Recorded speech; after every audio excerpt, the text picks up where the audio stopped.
I woke up in a hospital bed chained by silence. Not metal-end, the first thing I saw was the man who tortured me praying over my broken body. He said I was spared, that God had given me back so he could finish what he started, my father, pastor, executioner.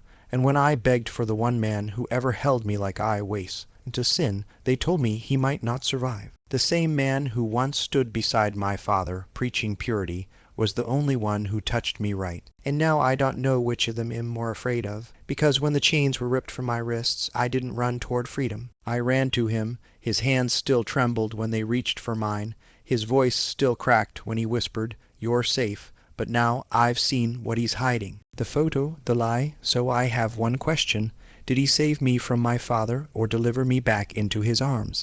Glass, blood, silence. I woke up chained to a rusted pipe, wrists torn raw, knees barely scraping concrete. My arms had gone numb, my mouth tree split, tasting of old metal. I couldn't move, couldn't scream. The only sound was the low electric buzz of a flickering light bulb above my head, and breathing, his. Pastor Marshall Trent sat calmly in a wooden chair a few feet away, Bible open in his lap like a court transcript. He wasn't praying, not yet, just watching. "You're awake," he said. I didn't answer. He stood slowly, careful, methodical like a surgeon. "Or an executioner, you were lost," he said, "but the Lord has brought you back." His voice was gentle. Too gentle. That's how I knew the storm hadn't passed, it was just circling. "I don't remember," I whispered. He stepped closer. "Don't lie in the house of God." His boot cracked into my ribs so fast I didn't hear it before I felt it. My vision split into white threads. I coughed, something dark splattering the floor. My wrists jerked against the chain overhead. "You let the serpent inside you," he said calmly. Through his words, through his hands, Raed, that name slammed into me like a second boot. The only man who'd ever looked at me and seen something other than sickness. The one who taught me what it meant to want, not just to hide. "You love him?" my father asked. I said nothing. He crouched beside me, his face close. "He poisoned you. You think that's love. It's rot. It's infection." He opened the Bible, fingers finding a verse he knew by heart. "If your right hand causes you to sin," his eyes flicked to my wrist. Cut it off. My stomach turned. I felt bile rise. He stood, walked across the room. I knew what was coming. The toolbox was already open. Inside, a coil of rope, a broken belt, a plastic bottle of salt, a rag, and something else, something metal. I didn't want to see what it was. He reached for the belt. "This is the devil leaving your back." "No," I breathed. He turned. "Speak up, son." I said no. He walked forward slowly, like this was some kind of ritual. "Say that again." I looked up. My voice cracked. "You're the only devil here." The belt came down once.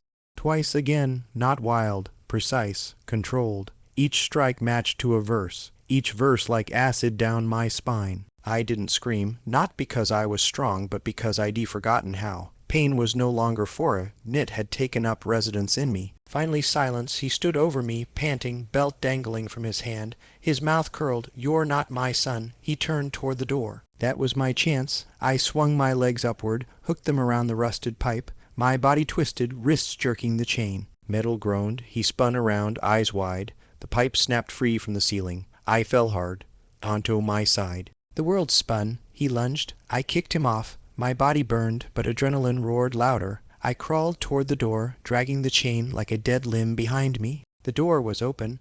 Rain screamed outside. I ran, no shoes, no shirt, just blood and mud and the sound of him shouting behind me. "Nati, come back." I didn't. The gravel sliced my feet. The cold punched my lungs. I ran like hell wanted me back. And then nothing. I woke in a ditch, curled like a dying thing, rain still falling, the road somewhere above me. My ribs throbbed, my wrists burned, my thoughts flickered like that garage light. Raed, his voice rang in my skull. "If you ever stop pretending, come find me. You'll know where." I didn't know what he meant, but I knew what I had to do. I pulled myself up, limped toward the road. Each step felt stolen, but I took them anyway, because whatever Raed was, he wasted my father. And for now that was enough. The diner buzzed with a sound that didn't belong to real life, just fluorescent hum, cheap radio static, and the clink of a spoon too close to my ear. I sat hunched in the corner booth, hoodie soaked, jeans clinging like second skin. I hadn't eaten in days. The waitress eyed me like I might bolt or bleed out. "Maybe both, just water," I croaked. She nodded, slow. Left the menu on the table like it might bite. I wrapped both hands around the mug when she returned. The warmth nearly made me cry. My fingers trembled against the porcelain. My stomach didn't even growl. It just curled in on itself. The door behind me jingled. I didn't look, didn't move, but I felt it. That shift in air, that pause before something breaks. A voice, low and steady. Nate, I froze.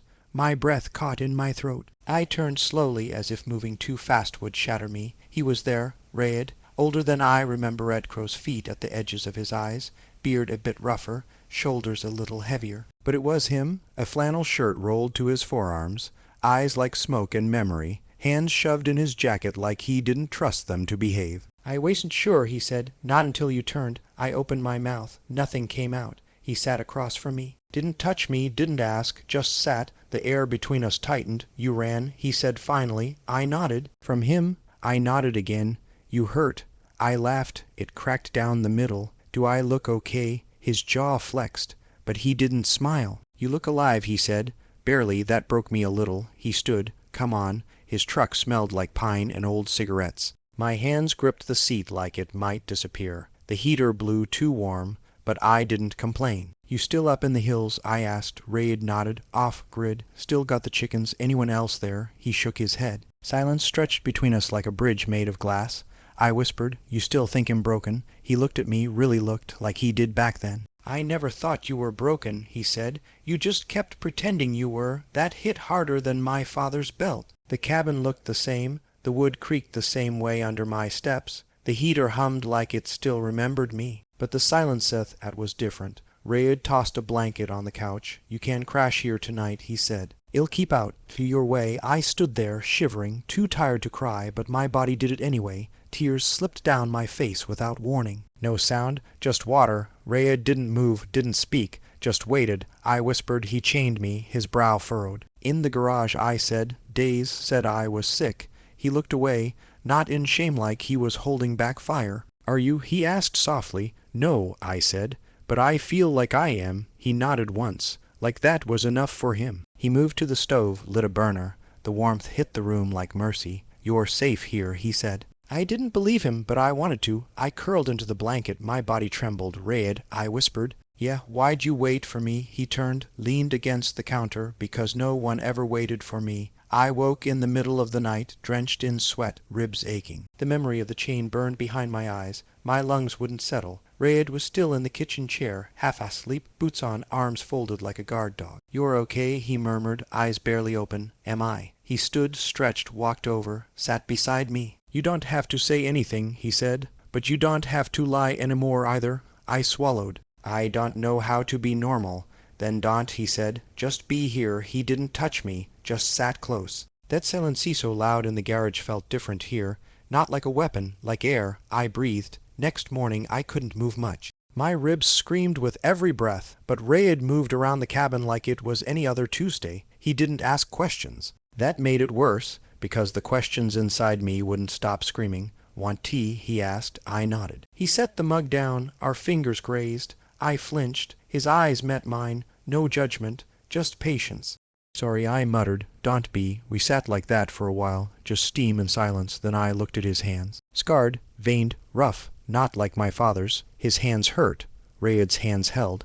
Do you think him ruined? I asked. No, I don't know what I want. You'll figure it out. What if I don't? He took a long breath. He'll still be here. I watched him. He wasn't beautiful the way magazines want men to be, but he looked at me like I was something worth seeing. And for the first time I believed maybe I was. The night pressed against the windows like a secret we weren't ready to say out loud. The cabin was dark, except for the low orange glow of the fire and the soft hum of wind brushing past the logs. I couldn't sleep. My body still remembered the garage, the metal, the belt, the verses that burned more than the bruises. I sat up on the couch, blanket pulled around my waist. The silence clawed at my skin. In the kitchen, Raed sat in that same cherubos on the table, a half-empty glass in front of him. His eyes were distant, heavy, like whatever weight he carried didn't get lighter just because I came back. I stepped closer, barefoot on creaking wood. My ribs twinged, but I didn't stop. You don't sleep much, I said quietly. He didn't look surprised, just nodded.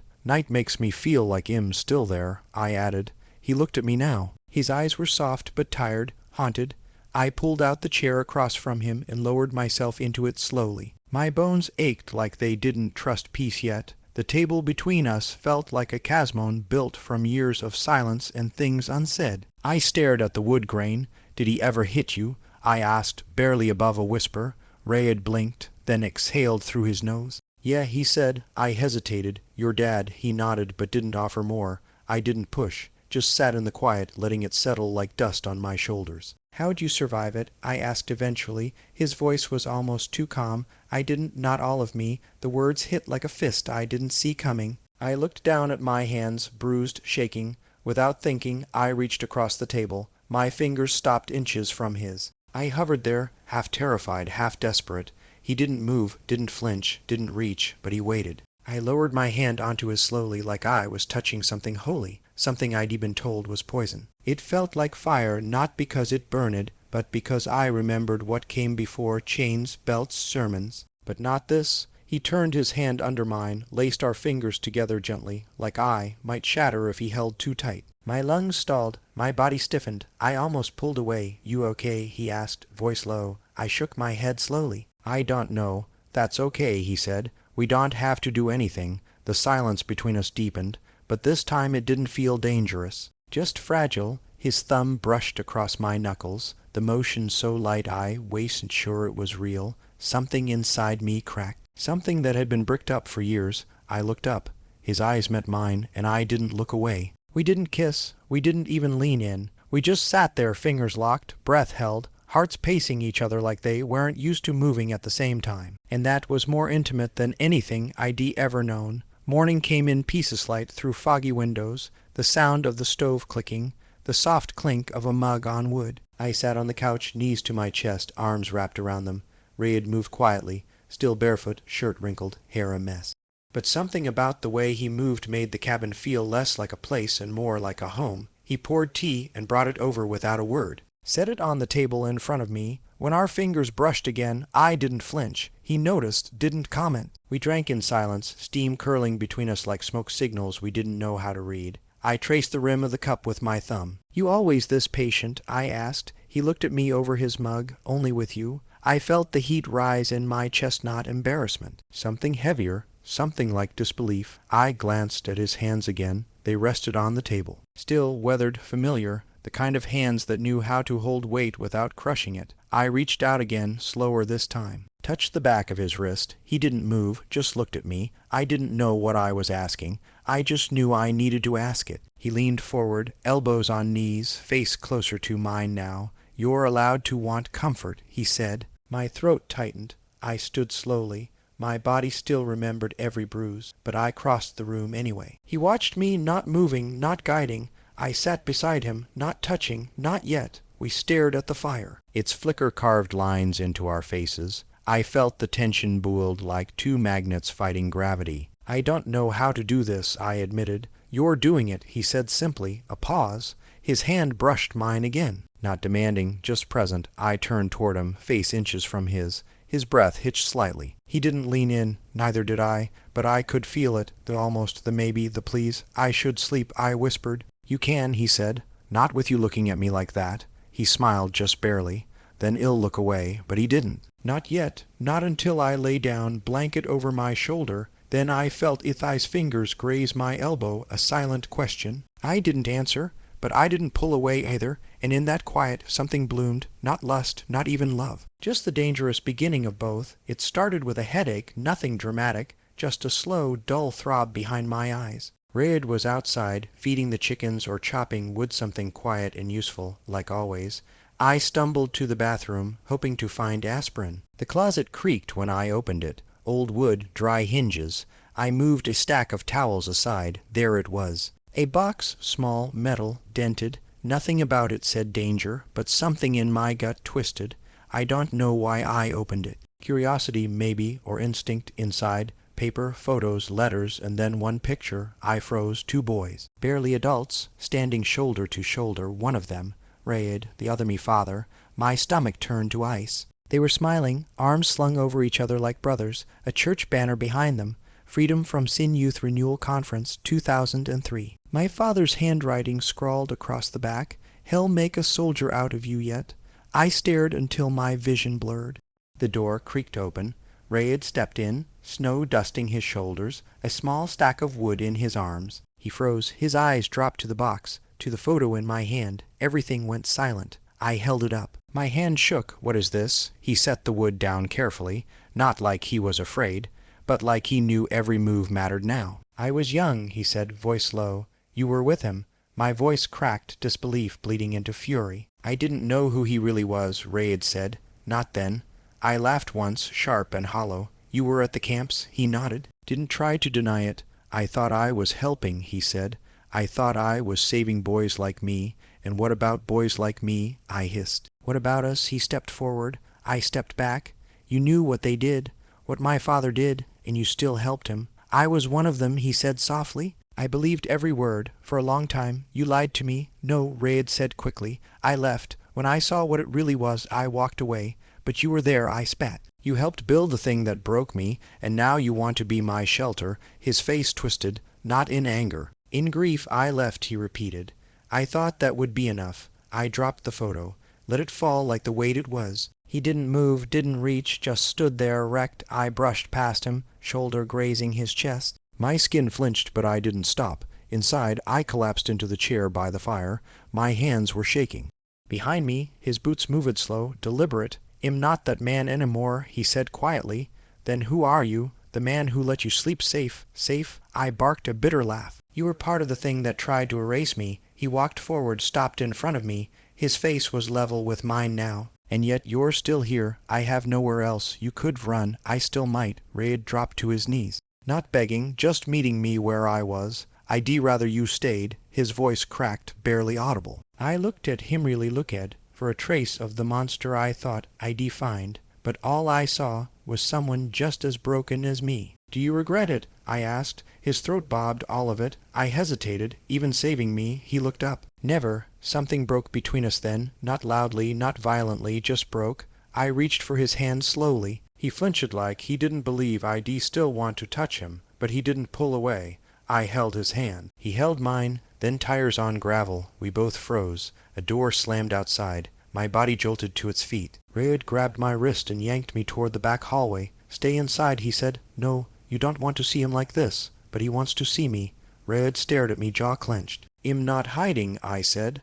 My hand found the doorknob. He didn't stop me. I stepped out into the cold. My father stood in the clearing, Bible in one hand, coat flapping in the wind. He looked thinner, harder, like ash pressed into human form. The prodigal returns, he said. I didn't blink. I never left, I replied. You just stopped seeing me. You walked away from truth. You tortured it out of me. I tried to save you. You tried to erase me. He raised the Bible. The Lord corrects those he loves. Then maybe he should stop loving me. His face twisted. This thing you're doing, this sin. Behind me, Raed stepped into the doorway. My father's gaze snapped to him. So it's you, he growled. Raed didn't flinch. Yes, you were supposed to help boys like him, not destroy them. You taught me how to break them, Raed said. He taught me how to stop. My father lunged. The motion was sudden, in a blur of rage, but Raed was faster. He caught his wrist midair and shoved him back. My father stumbled. If you ever touch him again, Raed growled, you'll see what God really left behind in me. You're lost, my father spat. No, Raed said. I'm finally found. My father's eyes turned to me. You're still mine. I was never yours. You'll come home. No. He stared a moment longer, then turned and walked away, vanishing into the trees. The wind howled after him. Raed's hand was still shaking. I didn't say anything, just stepped closer. Hell, come back, I whispered. Raed nodded. Let him. I looked at him. Why? Because now I'm not afraid, and neither was I. The night after my father stormed off was the longest of my life. Raed sat on the porch with a rifle across his lap, not aiming, just waiting. The orange glow of a cigarette burned between his fingers, flaring every time he took a slow drag. He looked like a man who hadn't slept in years, and didn't plan to start now. I watched him from the couch. My ribs still ached, but the ache inside me was worse. The photo, the lies, the bell-toll of it spun in my head like a wheel I couldn't stop. I wanted to ask him why he stayed, why me, why now, but the words lodged in my throat like glass. When the wind picked up, he came back inside. You should rest, he said. So should you, I murmured. His eyes softened. Can't, not while he's out there. I swallowed. You think he'll come back tonight. I'd bet my last breath. We didn't talk after that. He locked the door, checked every window. I, curled into the blanket like it could keep all the ghosts out. Morning came gray and brittle. I tried to cook something pancakes, I think, but the batter folded into lumps and hissed in the skillet like it was mocking me. Red leaned against the counter, arms crossed, watching. For the record, he said, that was charming. I shot him a look. Liar, he almost smiled, just a flicker. It was enough to make my chest loosen, even for a second. Sit, he said. I'll make coffee. I sat, because I didn't trust my knees not to give out. The smell of coffee and wood smoke wrapped around us like a blanket. He slid a mug in front of me and our fingers brushed. I didn't pull back this time. You always like mornings this much? I asked. Only since you've been in them, he said, casual as a hammer to the chest. I looked away, heart pounding. He didn't notice, or maybe he did, and just let me pretend.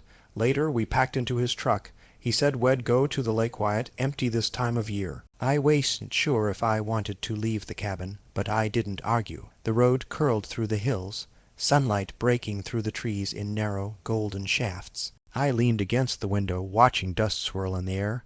Tell me something real, I said. Ray had kept his eyes on the road. Like what? Like why you're still here. He exhaled through his nose. Because I don't want to be anywhere else. I stared at him. He didn't look back. He didn't have to. The words sank in like nails. The lake shimmered under the late sun, flat and silver. We didn't get out, just sat in the truck, engine off, listening to the wind ripple across the water. He reached for the center console, fingers brushing mine. The touch was light, accidental or maybe not. I used to dream about this, I said. Being here, no, feeling okay, even for a minute. His hand stayed close. Not touching, but close enough that the space between us felt electric. You ever think we deserve this? I asked. He turned his head slightly. I think we've survived enough to at least taste it. I let that sit. For once, I didn't argue. We stayed at the lake until the sun dropped behind the trees. Then we turned back, headlights cutting through the mist. I was smiling at him when it happened, the scream of tires, a flash of metal, the sound of glass shattering. Then darkness, I woke to voices, distant, blurred. He's stable, conscious, briefly. Pupils responded. I tried to open my eyes. White light stabbed them. My chest felt crushed. Easy, someone said. Then another voice, deeper, familiar. Chilling, when will he wake up? My breath caught that voice. My father. I forced my eyes open. The ceiling swam above me. My wrists ached even though they weren't chained. He was there, standing by the window. Bible in hand. Nate, he said, like my name was a prayer. Where's Red? I rasped. He didn't answer. I tried to sit up. Pain shot through my ribs. Daunt, the doctor said. You've been in an accident. Rest. But my father's eyes didn't leave mine. You were spared, he said. Now you'll be cleansed. My throat tightened. My chest screamed. What did you do to him? I whispered. His mouth curled. God will take care of you both. Night fell fast. Too fast. The room felt wrong. Too quiet. The door creaked. Rayed, I called. No answer. A shadow crossed the hall. I pressed the call button. Nothing. Rayed, my voice cracked. The shadow moved closer. Then nothing. I froze. I didn't sleep that night. Not because I couldn't, because I didn't dare. The hospital room pulsed with silence. Machines beeped softly beside me, too regular to be trusted. My eyes stayed fixed on the door, waiting for the shadow to return, but it didn't. Not yet. I clutched the blanket to my chest like it was armor. My body ached in places I'd forgotten existed, but it was the ache inside that kept me awake with one that sounded like my father's voice and felt like chain. The door finally opened just after dawn. Rayed, his arm was in a sling, bruises along his cheekbone. But he was standing, alive. My chest cracked. You're here, I whispered. His lips twitched, not going anywhere. He crossed the room slowly, like each step hurt. He sat on the edge of the bed. His good hand found mine without asking. I held it tight. I thought he shook his head. Daunt, his fingers curled around mine, anchoring me. Then I saw something behind his eyes. Not relief. Not peace, a shadow. What is it? I asked. He hesitated. I knew that look. It was the look people wore right before everything broke. I talked to a nurse, he said. She left something in your file, an emergency contact. I blinked. Who? He reached into his coat, pulled out a folded sheet of paper. I took it, opened it. My heart stopped. It was a photo, black and white, grainy. My father, Rayed, side by side, smiling again,